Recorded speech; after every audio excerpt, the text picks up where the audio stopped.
So we talked a little bit about conflict energy, no? Where does conflict energy come from? So oftentimes when we come into a conflict, what we see is the position that someone will put out. Will say, this is my position.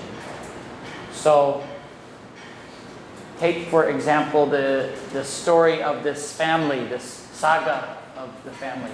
What were some of the positions that they might take in that? Any one of them. I mean, it was really a series of conflicts, no? So in the case of the wedding, what would be the position of the family? The position of the parents.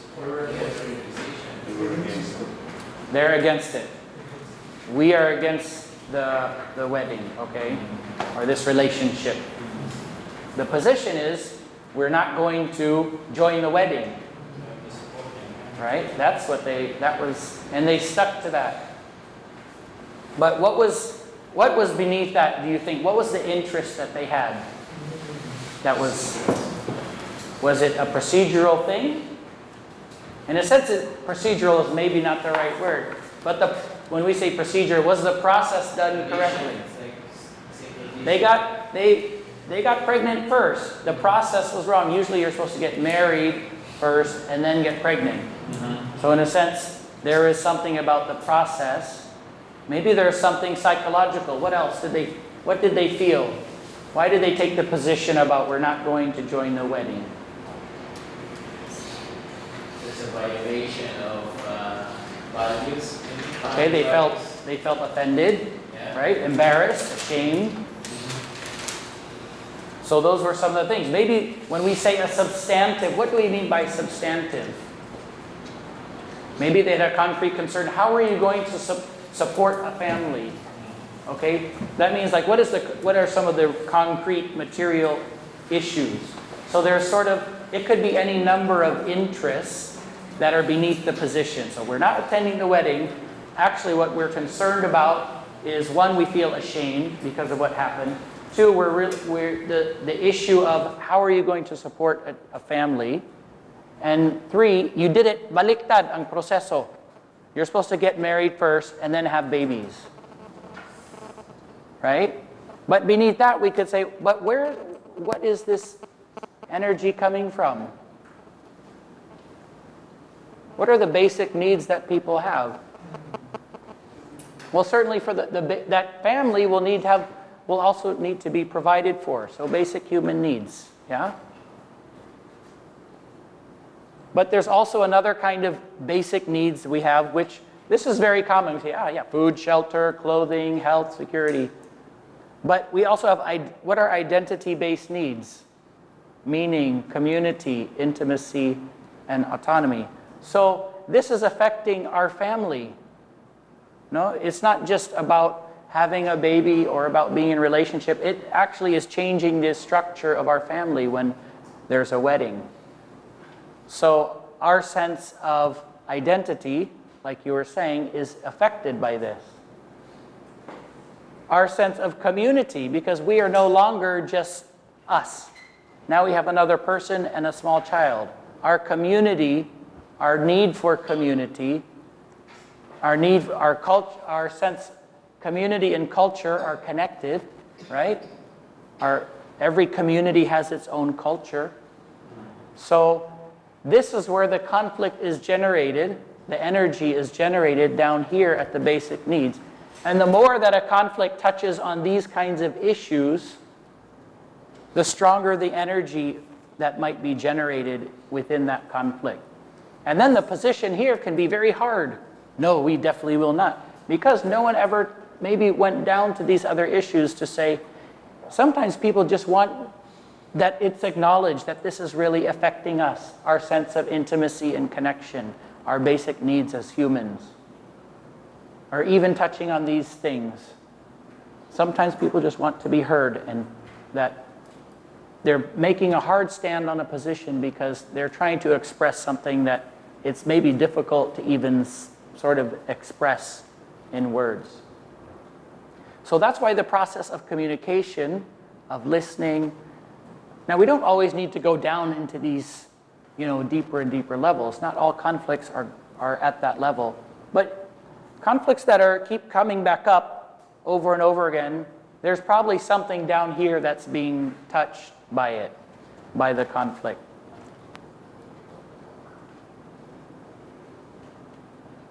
So how can we communicate through conflict in a way that is productive, that will help disentangle this web that happens, the relationships, the history, all the different episodes. It's like a drama. Episode 1, episode 2, episode 3, and it keeps going. So Proverbs 12:18 says, "The tongue of the wise brings healing." And is that Corinthians? "Speaking the truth in love, we will in all things grow up into him who is the head, Christ." So these are some of the encouragements we have from Scripture. And I think I can use this. So a long-time conflict transformation worker, he says he's come up with, identified 7 attitudes. Actually, knowing the skills is important, can be helpful in communication. But even more important is having the attitude, because people can sense if you really care about what's happening. So that's why he says the first thing is to care about what the other person is saying. So you have to be focused on them, right? You have to be, if you're trying to move your hand while they're trying to do your hand, it's very difficult to do it well. So what are some of these attitudes? Caring, having curiosity. There's new information out there. Even information that is difficult or emotional. That's also, emotions are information. They will tell you something about what happened. Okay? Good communication requires focus. Right? You can't be distracted by other things. And it requires a joint effort. So both people have to work together between the speaker and the listener. Communicating is different than persuading, evaluating, and problem solving. So when we're communicating, we're actually trying to make sure that the message that I have is being received by that person, and that I'm receiving the message they want to send to me. Persuading means you're just trying to convince them of your position, no? Or evaluating, these are all different. There might be a place for these also, to persuade or to evaluate and problem solve. But good communication means helping the information become clearer. We also need to remember that everyone has difficulty communicating. No? Some people can do it easily. Others really struggle. Like for me, I have trouble right away if I'm in a conflict. If my wife and I are arguing, I need some time to step back and sort of formulate my thoughts. Yeah, if I may add, especially we as Asians, we are not that much very confrontational people. Right. When the issue comes, we're just kind of, instead of talking to each other, sometimes we just talk at the back of the other people, and become worse. Yeah. I think one of the things we need to think about this in terms of is what is healthy. So there's 2 kinds of communication: direct communication, face-to-face, and indirect communication. Now, I do not think that indirect, some people say, well, you have to talk face-to-face. That's the only way to deal with it. I would suggest, not necessarily. Sometimes indirect communication is a good way to do it. The question is, what is the purpose of our indirect communication? Is it really to help preserve the relationship and get the message across? Because that's what we don't want to affect our relationship. That's why sometimes we don't say it to the face. Or is it just to chismis? Yes, character assassination most of the time. So that's the duty or the obligation of those who are communicating to determine. Maybe that if I think this person can help me with this communication loop, then indirect can be okay. That's my theory. So the best communication will occur. So that's a very good point on number 6. When people are genuine and natural. That's why one of the things I try to emphasize is formal mediation or conflict resolution process can be very difficult. And most conflicts are solved through informal, when people feel like they can be themselves. When people are involved are people that they trust, people that they know. So these are some general principles on how we can engage in our communication. So what is a communication loop? Has anyone heard of this, communication loop? Some people have heard of it. So it's review. So you have one person who wants to say something, no? Sorry, my artwork is not very good. Okay, and one person is the receiver. This is their ear.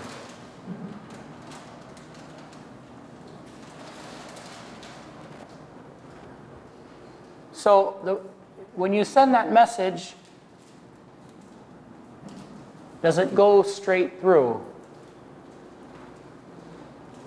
First of all, what you have in your head,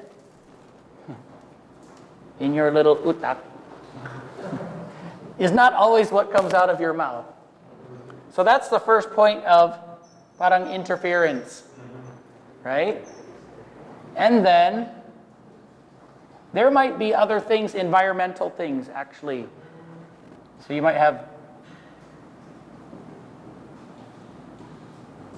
like physical, it might be noisy, things like that. But you might also have hearing impairment. You might have also cultural interference, okay, or social interference. In other words, things that are in the environment that actually interfere with how this message comes across. Now, this person can also hear this, and what comes in the ear may not actually be what the brain processes. No? So there's another point of interference here. Now, once I've communicated, the speaker has communicated something, they're also communicating not only verbally, but non-verbally. So you have what's called the non-verbal communication. So that's sort of going like this. And as soon as I communicate, there's a response. So unless my communication is only one word, as I'm communicating, I'm also getting feedback from them, which will immediately influence. It then goes in this ear. It has the same interference here, and it will affect what I'm communicating. This feedback also goes through some of this other interference.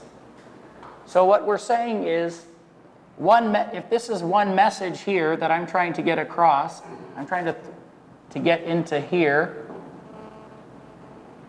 and then there's messages that come after it, there's multiple levels where that can break down. Some are environmental, some are physical, some are social, emotional. So this is our communication, this is our direct communication, this is our, what they call meta communication. It's what we're communicating about what we communicate. So like, for example, if I say something, my body language will tell you how I really feel about that piece of information that I'm trying to share. Okay, so there's levels, and there's communicating beyond just communicating. So all these points of filter or interference That's why it's important for us to keep in mind these attitudes, to realize that there's a lot of points where this process can break down. And this is when people might even be getting along, let alone when there's conflict, when there's tension, when relationships aren't good. So some of these other factors might actually get stronger, have more influence on the actual communication pattern.